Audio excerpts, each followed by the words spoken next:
সরকারি তিতুমির কলেজকে বিশ্ববিদ্যালয় করাসহ ৭ দফা দাবিতে গণ অনশন অব্যাহত রেখেছেন শিক্ষার্থীরা। যতক্ষণ পর্যন্ত আমরা স্বীকৃতি না পাচ্ছি, আমাদের দাবি পূরণ করা না হচ্ছে, আমাদের আমরণ অনশন চলবে। বর্তমানে অনশনে আছে ১০ জন, যা কালকে ছিল ৫ জন এবং বর্তমানে ২ জন হসপিটালে আছে।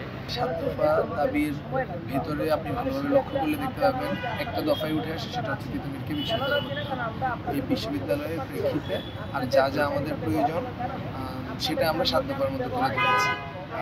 আমাদের এই দফাগুলোর সাথে বা আমাদের দাবির সাথে মন্ত্রণালয়ের কর্তৃপক্ষ একত্রতা পোষণ করেছেন। তিনি বলেছেন যে আমাদের দাবি যৌক্তিক দাবি, যেহেতু আমাদের দাবি যৌক্তিক আমরা তাদের আহ্বান করব যে আমাদের শিক্ষার্থীরা যে ভোগান্তি পোহাচ্ছে, সাধারণ জনগণ যে ভোগান্তি পোহাচ্ছে, এই ভোগান্তি থেকে তাদের মুক্তি দিন।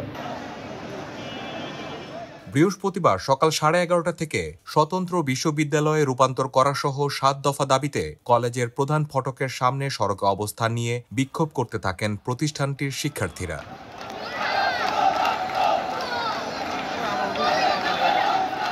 এতে মহাখালী থেকে গুলশান ১ যাওয়ার বীরুত্তম এ.কে খন্দকার সড়কের উভয় পাশে যান চলাচল বন্ধ হয়ে যায়।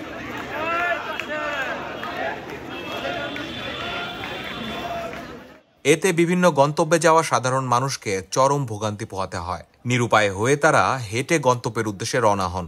এ সময় অনেকে শিক্ষার্থীদের আন্দোলন নিয়ে ক্ষোভ প্রকাশ করে।